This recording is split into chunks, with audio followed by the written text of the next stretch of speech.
भीम सिंह हमारे हरीश भाई रावलिया जो लीडिंग रोल प्ले किया था उसमें, वहाँ जो 80,000 लोगों ने दीक्षा ली वो 2 मिनट के लिए, तो क्या हो रहा है, क्या कैसे हुआ और उसके पापा का उसके ऊपर क्या इम्प्रेशन है, वो हरीश भाई रावलिया आपको बताएंगे 2 मिनट के लिए। हरीश भाई रावलिया अभी वो वैसे यहाँ के बॉम्बे वासी हो गए हैं क्योंकि यहाँ ही रहते हैं, तो वो तो मराठी भी बहुत अच्छा बोल लेते हैं और मसाला मसाला मसाला उससे जो मुझे तो कुछ नहीं आता। साहब ने मुझे अचानक खड़ा कर दिया। गुजरात में 14 अक्टूबर 2013 में जो दीक्षा महोत्सव हुआ, भंते जी राहुल बोधी जी हमारे साथ में थे, आठवले साहब भी थे, श्रीलंका के बहुत बड़े भंते, उनको भी मैंने फ़ोन किया तो वो आ गए। आठवले साहब को तो नागपुर में कार्यक्रम रहता है बड़ा, लेकिन मैंने फ़ोन किया तो वो नहीं गुजरात में तो आना पड़ेगा क्योंकि गुजरात में काम नहीं हुआ है। तो गुजरात अभी महाराष्ट्र के बिल्कुल बगल में है और गुजरात के लोग अभी चाहते हैं बौद्ध धर्म की ओर, चलो बौद्ध की ओर। हमने ये सूत्र निकाला था, चलो बौद्ध की ओर, और हमने हर एक लोगों को ये जिम्मेदारी दिया, आपको कुछ पैसा वगैरह देने की ज़रूरत नहीं। आप जहाँ खेड़े गांव में जहाँ भी रहते हैं, आप 200-200 रुपया का पोस्टर बनाओ और पोस्टर में चलो बुद्ध की ओर। और ऐसे पोस्टर हमने गांव-गांव में, जैसे मैं एक गांव का कोई सरपंच होता है तो सरपंच को बोल दिया आपका फोटो डाल दो, बुद्ध भगवान का, बाबा साहब का फोटो डालो और फिर चलो बुद्ध की ओर आप अपने अपने घरों में सब लगा दो। ऐसे हमने हर घर में अपने पोस्टर वगैरह लगवा दिए और वो जो पोस्टर्स वगैरह लगवा दिए उसका बहुत एक तो काम ये हुआ कि हर लोग उस हमारे साथ में जुड़ गए और हर लोग जुड़ने के बाद में हर लोग कुछ न कुछ लोगों को लेके आए। कम से कम 1 लाख लोगों ने धम्म दीक्षा का कार्यक्रम, उस समय 1 लाख लोगों ने धम्म, और हमने स्टेज वगैरह जो भी इतना बढ़िया बनाया था बंते जी, आज भी हम उसका पैसा नहीं चुका सके क्योंकि हमारे पास पैसे का बहुत कमी हुआ, लेकिन फिर भी हमने वो काम करके दिखाया था। बहुत बड़ा कार्यक्रम हुआ था। मुझे लगता है कि बाबा साहब ने जो 14 अक्टूबर को 56 को जो कार्यक्रम किया था उसके बाद में शायद बहुत बड़ा कार्यक्रम वो गुजरात में हुआ और उससे अभी लोग जुड़ने लगे हैं। गुजरात में अभी हर जगह से लोग बोलते हैं कि हमारे यहाँ ऐसा कार्यक्रम कभी करते हैं।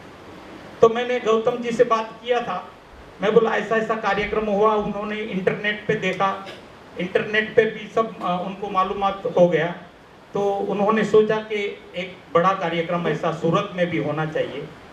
तो सूरत में ये कार्यक्रम करने का गौतम जी का इरादा है और ये कार्यक्रम हम सब साथ में मिलके करेंगे। इंटरनेशनल लेवल का ये कार्यक्रम बनाना है जिससे पूरा दुनिया में ये संदेश जा सके कि भारत में भी जो बुद्धिस्ट लोग हैं वो बौद्ध धर्म की रीति रिवाज के हिसाब से ही चलते हैं और पूरे वर्ल्ड से लोग आएंगे और पूरे वर्ल्ड से लोग आके ये जो कार्यक्रम है उनको सफल बनाएंगे और हमारे जैसे जो छोटे मोटे कार्यकर्ता है वो भी हम अपनी जान लड़ा देंगे ये सब कार्यक्रम करने में। गौतम जी, आपको वो निश्चिंत रहना है कि हम लोग अपनी तरफ से पूरा काम आपको पूरा मेहनत करके आपको ये काम जो है वो सक्सेस करेंगे। अभी और तो ज़्यादा मेरे पिताजी ने 1956 में बाबा साहब ने जब ये कार्यक्रम ये दीक्षा लिया था उस समय हमारे मेरे गांव से 5 लोगों को लेके मेरे पिताजी गए थे। उसमें मेरे पिताजी थे, अनपढ़ थे। बाबा साहब को उसके पहले उन्होंने 3-4 बार मिले थे यहाँ अपना कॉलेज में, क्योंकि बाबा साहब सब लोग बताते हैं कि बाबा साहब यहाँ रहते थे राजगुरु में। बाबा साहब कभी राजगुरु में रहे नहीं। बाबा साहब कॉलेज में जो तलवटकर साहब जो रहते थे वहाँ वो रूम में रहते थे।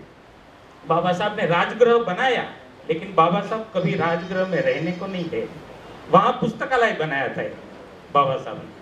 तो ऐसी बहुत सारी बातें हैं। मेरे पिताजी बोलते थे कि हम लोग जब भी मिले तभी बाबा साहब कैसे हमको क्या बोले कि बाबा हम तो मर गए, हम लोगों को तो वहाँ बहुत परेशानी है, हमारे गांव में लोग ऐसा करते हैं वैसा करते हैं, छूते नहीं हमको खाना भी अच्छी तरह से वो ये नहीं करने देते, अपने खेतों में काम करने के लिए जाते हैं तो भी वो लोग हमको बराबर ट्रीट नहीं करते।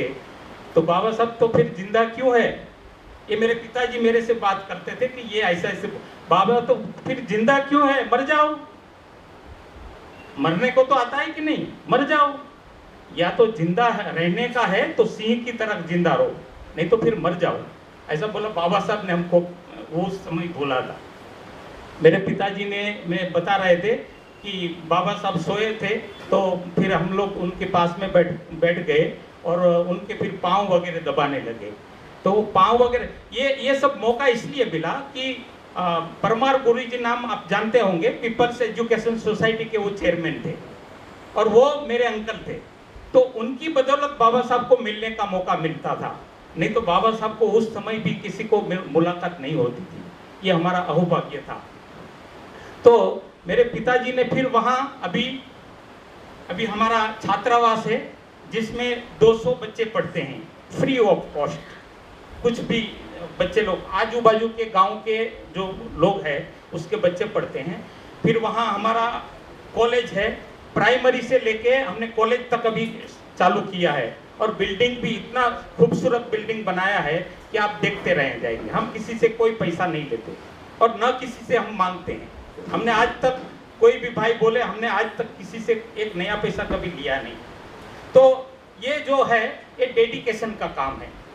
डेडिकेशन जब अपने में होता है तो काम आसान होने लगता है। तो मैं ये जो कार्यक्रम इतना बड़ा है तो गौतम जी जब ये कार्यक्रम हाथ में लिया है तो मुझे लगता है बहुत पैसों की भी जरूरत पड़ेगी। हम तो हमारी तरफ से जो भी होगा वो जरूर देंगे, लेकिन आप सभी लोग यदि साथ देते हैं तो मुझे लगता है ये कार्यक्रम बहुत बड़ा हो सकता है। जय हिंद।